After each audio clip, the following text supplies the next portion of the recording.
Alright, what it is, people, it's your boy Yu-Gi-Oh! We are back with another deck profile. This time we have a first place Azamina White Forest deck profile from the Toronto regional. Make sure y'all like, comment, subscribe, share the videos, but let's get into the deck profile. So for this deck profile, we have a 45 card main deck. We start off with 3 LZ, basically the main starter of the deck. You can send 1 spell/trap from your hand to field to the graveyard, special summon this card from your hand. Then add 1 White Forest monster from your deck to your hand, except LZ of the White Forest. During your opponent's turn, if a light spellcaster tuner is special summoned to your field while this card is in your graveyard, except during the damage step, you can add this card to your hand. You can only use each effect once per turn. So basically, these are the 3 starters. If you're looking to get into the deck, I think these are maybe the most expensive, probably, cards of the deck. But we play 1 Azamina of the White Forest LZ. You can reveal this card in your hand, special summon 1 White Forest or Azamina monster from your hand. During your main phase, you can fusion summon 1 Azamina fusion monster from your extra deck using monsters from your hand or field. If this card is sent to the graveyard as synchro material, you can add 1 simple spoils card from your deck to your hand. You can only use each effect of Azamina White Forest once per turn. Then we have 2 Stellars of the White Forest. You can send 1 spell or trap from your hand or field to the graveyard, special summon 1 light spellcaster tuner from your deck. If a spell/trap is sent to the graveyard to activate a monster effect while this card is in your graveyard, except during the damage step, you can special summon this card. You can only use each effect of a Stellar of the White Forest once per turn. So basically, we have 2 of these. This is probably the worst starter that you want to start with, because this is basically like, this is an interaction magnet right now. Everybody knows this is the worst card to start with. You can imperm it, you can add shit. Like, everybody know that you want to start with this. At least the other one, if you ash it, you could probably still have a normal summon or, you know, other kind of interactions to still play. So this is also another starter. 1 Sylvia the White Forest. If this card is no more special summon, you can add 1 White Forest spell/trap from your deck to your hand. If this card is in your graveyard, quick effect, you can target 1 White Forest synchro monster you control or in your graveyard, return it to the extra deck. And if you do, special summon this card, but negate its effects. You can only use each effect once per turn. Then we have the new Diabelle's the White Witch. So let's read this. Monster you control cannot be destroyed by your opponent's card effects. Pretty good. While you control 2 or more Diabelle monsters, you can only use each of the following effects of Diabelle's the White Witch once per turn. You can send 1 spell/trap from your hand to field to the graveyard, special summon this card from your hand. If this card is no more special summon, you can send 1 simple spoils of Diabelle card from your deck to the graveyard. And then we have the other Diabelle Vengeance.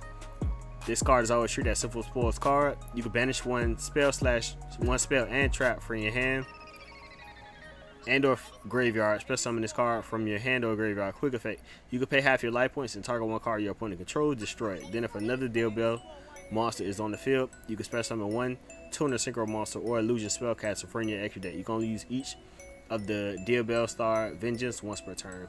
Then we have 1 of the OG Diabelle Star Black Witch. We already know what that does.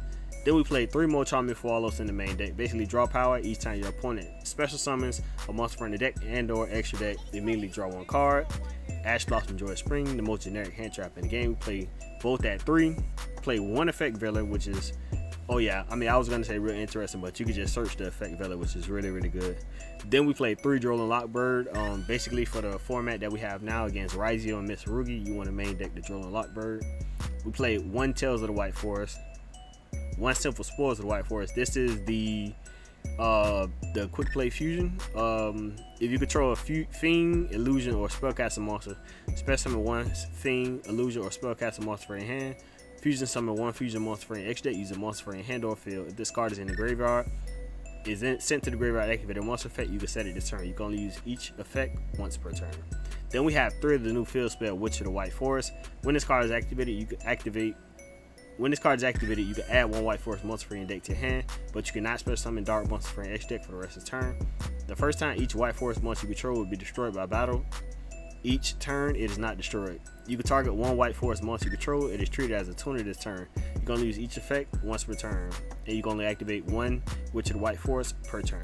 Then we have 1 the Hollow Azamina, 1 Philia Diabelle. Add 1 level 8 or higher Diabelle monster from your deck to your hand, or if your opponent controls a monster, you can special summon it instead.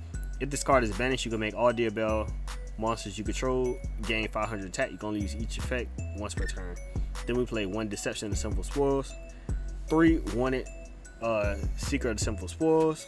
Then we play 3 Foolish Burial. Also played 3 Triple Tactics Thrust. So basically we have the Triple Tactics engine. Then we play 1 triple tactics talents. So basically we play 4 talents in the main deck, and this gets you to any spell or trap, which is pretty good. 1 cross-out designator, 1 call by the grave, 1 the Black Goat Laughs in the main deck, and 1 Silver Spoils of Slumber, and 1 Curse of Dead Bell. If you control 2 or more Dead Bell monsters, send 1 monster you control to the graveyard, destroy all face-up monsters your opponent control. If this card is sent to the graveyard or banished from your hand or deck, you can add 1 Dead Bell spell/trap from your deck to your hand, except the Curse of Dead Bell. You can only use each effect once per turn. So for the extra deck, we have 1 Dead Bell Queen of the Witch of the White Forest. If this card is synchro summon using a tuner synchro monster, you can target 1 spell or trap card in your graveyard, add it to your hand. Broken effect, when your opponent activates a card or effect, quick effect, you can send 1 spell/trap from your hand or field to the graveyard. Special summon 1 level 7 or lower tuner synchro monster from your extra deck, graveyard, or banishment. You can only use each effect once per turn.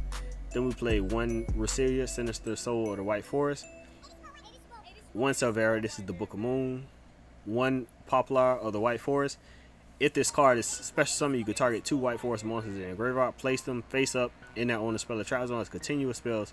During your opponent's main phase, you can quick effect immediately after this effect resolves, synchro summon using this card you control. You can only use each effect once per turn. Then we have the Snake Eyes Vengeance Dragon. Snake Eyes Vengeance Dragon. During the main phase, quick effect, you can target 1 face-up card, 1 face-up monster on the field or in either graveyard, place it in its own spell or trap zone as a continuous spell. Also, this card cannot use this effect next turn. During the battle phase, quick effect, you can target 1 monster and 1 continuous spell on the field, destroy them. You can only use each effect once per turn. Then we play 1 Juraishin, the Cursed Thunder God, 1 Chaos Angel, 1 Magistus Chorozo, 1 Guardian Chimera, 1 Snake Eyes Doom Dragon, 1 Azamina Soul Erekinthon, 1 Azamina Mo Regina, 1 Azamina Silvera, 1 Azamina Rasilago, and 1 Saint Azamina. And for the side deck, we have, of course, the 3 Artifact Lancia, 3 Chaos Hunter, 2 more Charming Meows, 1 Silver Sports of Virgin Snake Eye, 1 Harpy's Feather Duster, and 2 Lightning Storm. Then we have 1 Dimensional Barrier, 1 Dragon's Mind, and 1 Deck Devastation Virus. So that'll end it for the first place deck profile for the Toronto Regional. Make sure you like, comment, subscribe, share the videos. It's your boy I Grind Yu-Gi-Oh! We on the road to 10K subs. Let's get there. I appreciate each and every one of y'all. Make sure y'all like, comment, subscribe, share the videos. We out.